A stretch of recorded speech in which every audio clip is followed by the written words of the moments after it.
lanjutan kedua kepemilikan silang atau mutual holding dengan metode biaya. Kita akan melihat suatu pola kepemilikan yang lain. Di gambar ini kita melihat bahwa ini adalah kepemilikan silang di mana induk perusahaan memiliki kepemilikan atas saham anak perusahaan, tetapi anak perusahaan juga memiliki sebagian saham dari PT induknya. Kita akan melihat bagaimana implikasi dari pola seperti ini. Kita akan menggunakan contoh kasus yang sesederhana mungkin. Di sini PT induk dan PT anak sama-sama didirikan pada awal tahun 2020 dengan aset dan modal saham sebesar 1000, terdiri dari 1000 lembar saham dengan nilai pari Rp1 per lembar. Pada awal tahun itu pula PT induk memberi 80% saham PT anak dan PT anak sebaliknya membeli 10% saham PT induk.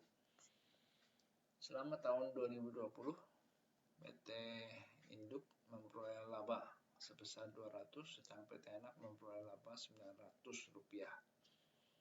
Pada tahun kedua perusahaan membagikan dividen sebesar 50% dari laba masing-masing. Kita akan membuat kertas kerja konsolidasi tahun 2020 dengan neraca konsolidasinya. Ini adalah neraca kedua perusahaan, PT induk dan PT anak, sebelum terjadi transaksi apapun. Kita akan mengupdate neraca awal ini dengan transaksi akuisisi, memasukkan juga laba masing-masing perusahaan dan dividen. Sehingga setelah itu kita melakukan konsolidasi. Kita mulai dengan jurnal akuisisi di mana PT induk mengakuisisi 80% saham PT anak. Nah,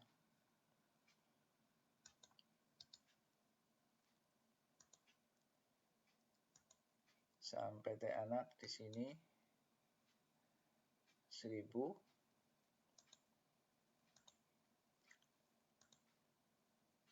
akan diakuisisi sebesar 80%. Ya, maka timbul investasi ekuitas atau investasi saham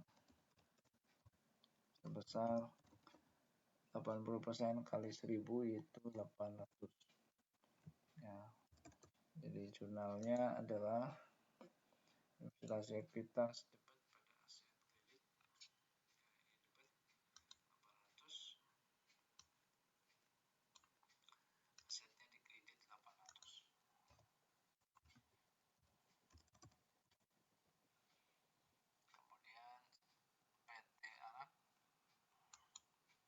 sebaliknya dia membeli modal saham PT induk sebesar 10%, jadi 10% kali 1000 100 ya.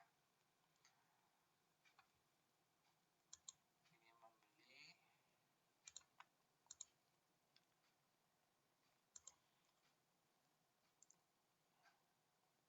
jadi ini dibeli sebesar 10% ya, atau Rp100. Jadi ada kepemilikan silang di sini. Ya, di sini saling silang.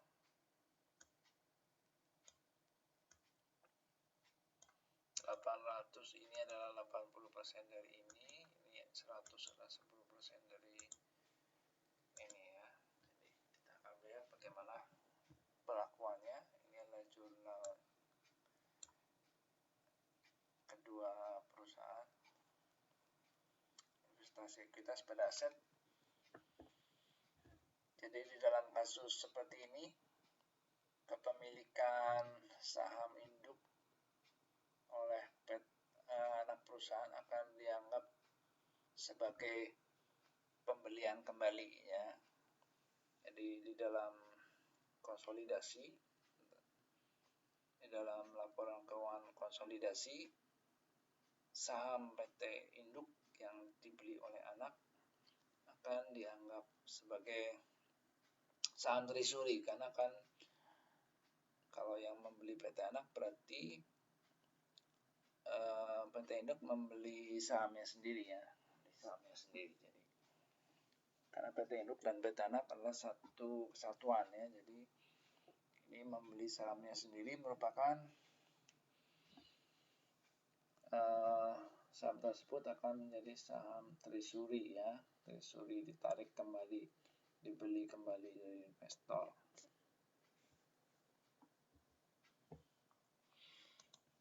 Jadi kita lihat kemudian ada kedua perusahaan memperoleh laba masing-masing 200 dan 900.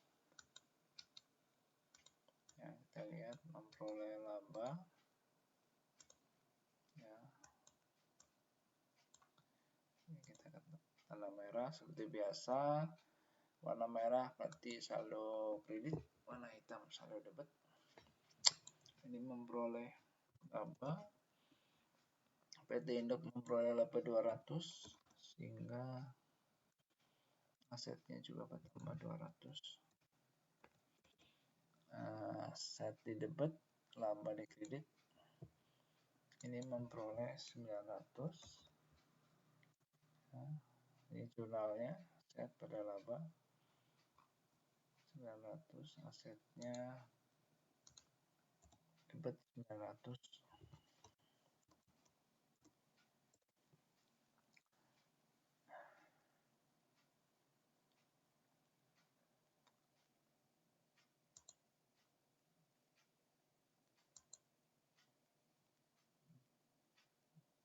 Ini belum dikurangi pembelian saham PT induk ya, 900. Kemudian membagikan dividen sebesar 50% dari masing-masing laba. Dividen ini mengurangi laba ya, pengurang. Saldonya adalah saldo debit sehingga warna hitam.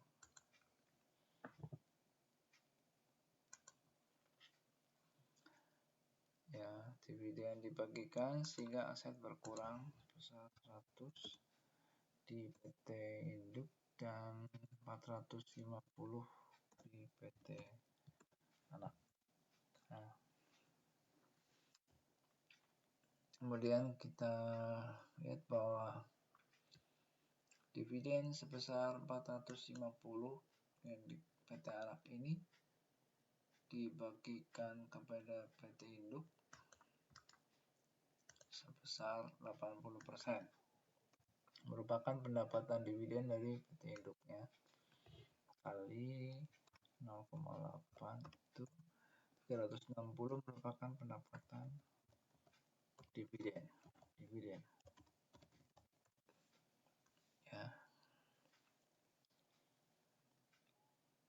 Jadi inilah resiprokal juga, karena yang satu memberikan dividen, yang satu mengirimkan dividen. Ini transaksi saling timbal balik antar perusahaan internal, jadi harus dieliminasi nanti.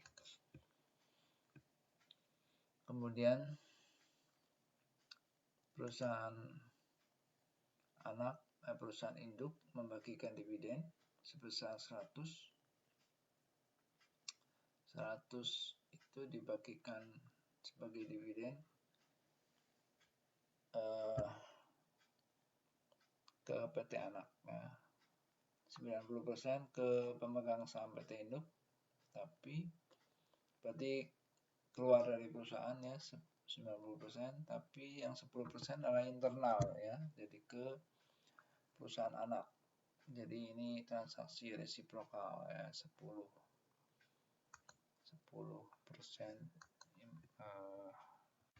inilah 10 ya, 10. Ini saldonya kredit ya, Jadi PT anak mulai 10% dari 100, yaitu Rp10. Ini adalah resiprokal juga, kita kasih tanda. Oh, ini adalah saling timbal balik.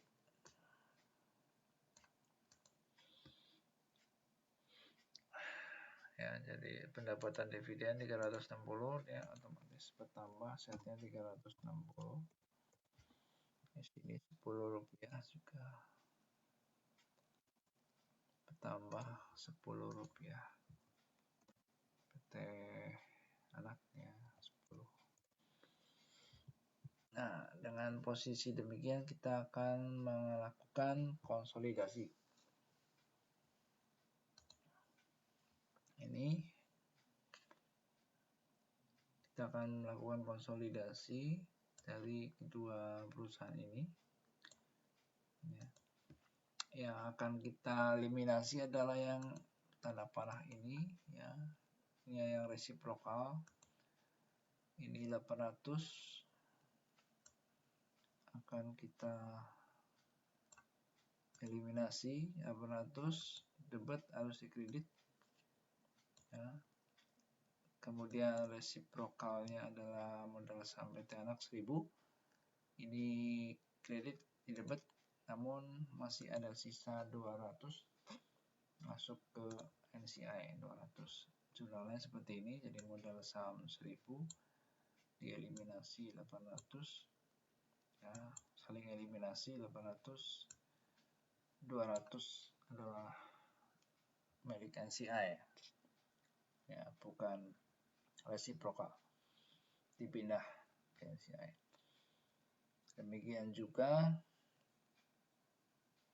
sekarang ini lain, ya, saham PT induk yang dimiliki PT anak, ini saham PT induk dimiliki PT anak 100. Ini 100 dianggap sebagai saham treasury, ya, jadi dipindahkan, ya, 100 di kredit, ya, pindah ke debitnya, pindah ke saham treasury, ya, menambah saham treasury 100. Investasi ekuitasnya hilang, berubah menjadi saham treasury, ya, pindah saldonya. Jadi saham treasury ini merupakan pengurang dari modal saham, ya, karena ini saham treasury ini saldo debit, namun dia ada di bagian ekuitas, bagian kredit, ya, jadi dia pengurang. Kemudian laba, biasa laba PT anak 900 milik NCI adalah 20%, karena dimiliki pengendali 80%, otomatis 20% milik NCI. 20% kali ini laba PT anak 20% kali 900 adalah 180, ya, jadi labanya dipindah ke NCI 180 laba pada NCI. Nih, kemudian yang 200 laba PT induk 200 itu 10% itu milik PT anak. Namun PT anak itu dimiliki 80% oleh PT induk, maka 10% adalah 20 milik PT anak. 80% itu milik PT induk. Ya, 80%. 20% milik NCI. Jadi 20 kali 20% itu milik NCI, itu Rp4. Ya, jadi di sini alokasi laba PT Papa sebesar 200, Rp4 dialokasikan kepada NCI. Perhitungannya seperti ini. Laba PT induk milik PT anak 10% kali 100 itu Rp20. Rp20 ini 20%-nya milik non pengendali. Ya, jadi 80%-nya ya milik pengendali, ya. Nah, jadi dia memberikan kepada dirinya sendiri. Namun yang 4% ini diberikan merupakan hak NCI, ya. Jadi laba ini 200 sama 900, 180 dan 4 ini adalah milik NCI. Pindah ke sini.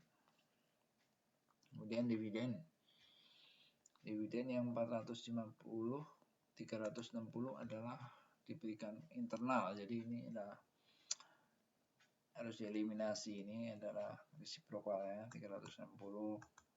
Kredit di debit, 450 debit di kredit, masih ada selisih sisa 90. Itu merupakan yang warna kuning ini merupakan NCI ya, dividen kepada NCI, mengurangi NCI. Nah, sekarang bagaimana dengan dividen yang diberikan oleh induk sebesar 100 ya. Sebesar 190% itu dimiliki oleh pemegang saham pengendali ya, pengendali. Jadi 90% ini adalah transaksi eksternal. Nah, 10%-nya ini yang diberikan kepada perusahaan anak. Ini adalah resiprokal ya. Jadi perusahaan induk memberikan dividen kepada perusahaan anak 10 ini dieliminasi ya, 10. Jadi pendapatan dividen 10 eliminasi di debit. Yang dividen PT induk yang 10 di kredit ya. Jadi dividennya 90 benar-benar itu adalah dividen kepada pihak eksternal. Udah selesai, kita tinggal merekap. Ini sudah dieliminasi. Aset yang tertinggal adalah ini ya, 2020. Kemudian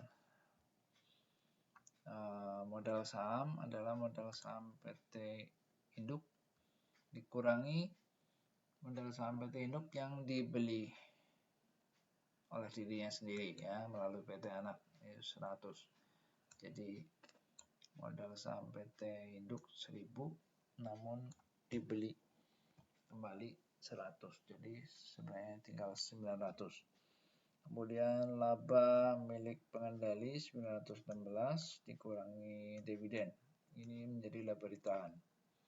Kemudian ini NCI 294. Kita pindahkan ke neraca konsolidasi seperti ini ya. Ini sudah selesai.